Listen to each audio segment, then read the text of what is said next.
গণভোটের পক্ষে একমত সব রাজনৈতিক দল। আরেকটি গণ অভ্যুত্থান হলে 6 থেকে 7টি হেলিকপ্টার লাগবে, কেউ পালানোর পথ পাবো না, বললেন এবি পার্টির চেয়ারম্যান মঞ্জু। অপরাধী দল হিসেবে আওয়ামী লীগের বিচার শুরু শিগগিরই। শহীদুল আলমের জাহাজের উপর দিয়ে যাওয়া আসা করছে সামরিক বিমান। 793 মণ্ডপে অসুরের মুখে দাঁড়িয়ে তদন্ত চলছে স্বরাষ্ট্র উপদেষ্টা। বিপদাপন্ন গাছ কাটলে লাখ টাকা জরিমানা। রাতের ভোটকেও হার মানিয়ে ফেলেছে বলে বিসিবি নির্বাচন থেকে সরে দাঁড়ালেন রেদওয়ান। জুলাই সনদ বাস্তবায়নে গণভোটের পক্ষে সব রাজনৈতিক দল একমত হয়েছে বলে জানিয়েছেন জাতীয় ঐকমত্য কমিশনের সহসভাপতি অধ্যাপক আলী রিয়াজ।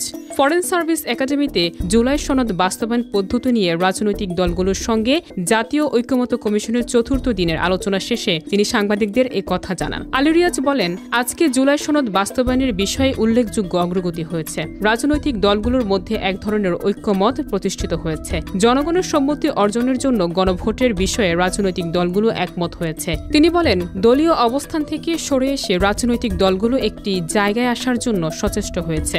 আমার বাংলাদেশ এবি পার্টির চেয়ারম্যান মুজিবুর রহমান ভূঁইয়া মঞ্জু বলেছেন, জুলাই সনদ বাস্তবায়নের নতুন সংকট তৈরি হলে আবারও একটা গণ অভ্যুত্থান হবে। তখন পালাতে 6 থেকে 7টি হেলিকপ্টার লাগবে, কেউ পালানোর পথ পাবো না। অপরাধী দল হিসেবে আওয়ামী লীগের বিচার শুরু শিগগিরই। সংবাদ সম্মেলনে চিফ প্রসিকিউটর বলেন, মানবতা বিরোধী অপরাধের অভিযোগে দল হিসেবে আওয়ামী লীগের ব্যাপারে সম্প্রতি চিফ প্রসিকিউটরের কার্যালয়ে অভিযোগ জমা দিয়েছে জাতীয়তাবাদী গণতান্ত্রিক আন্দোলন নামে একটি রাজনৈতিক দল। তার ভিত্তিতে গুরুত্ব দিয়ে অভিযোগ যাচাই বাছাই করা হচ্ছে। তদন্ত কার্যক্রম অব্যাহত রয়েছে। তিনি বলেন, সুতরাং বলা যেতে পারে যে এই মুহূর্তে দল হিসেবে আওয়ামী লীগের বিরুদ্ধে অপরাধী সংগঠন হিসেবে বিচারের মুখোমুখি করার জন্য প্রাথমিক তদন্তের কাজটা আমরা শুরু করতে যাচ্ছি। শহীদুল আলমের জাহাজের উপর দিয়ে যাওয়া আসা করছে সামরিক বিমান। ত্রাণ পৌঁছে দিতে যুদ্ধ বিধ্বস্ত গাজার পথে বিশিষ্ট আলোকচিত্রী শহীদুল আলম। তিনি এখনও গ্লোবাল সুমুদ ফ্লোটিলা জাহাজে অবস্থান করছেন।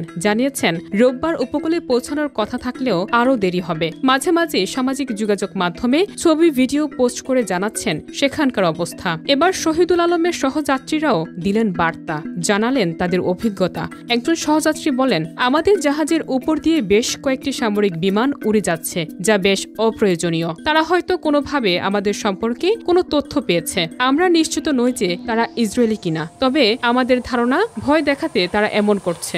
সমুদ্রের আরেক যাত্রী বলেন, আমরা গাজাবাসীর জন্য ওষুধ ও বেশ কিছু স্বাস্থ্য সরঞ্জাম নিয়ে যাচ্ছি, যা আমাদের পেছনে আপনারা দেখতে পাচ্ছেন।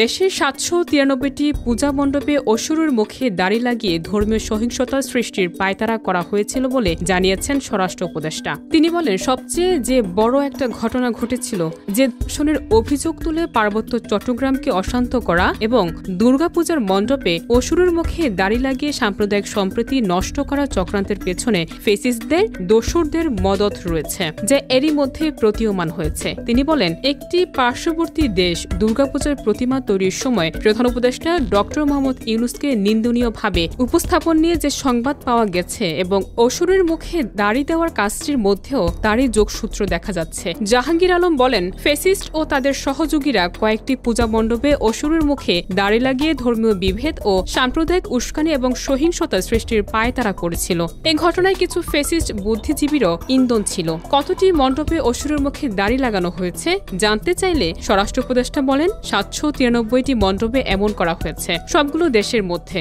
প্রত্যেকটার ক্ষেত্রে জিডি করা হয়েছে, ইনভেস্টিগেশন চলছে। এখনো পর্যন্ত কেউ গ্রেপ্তার হয়নি।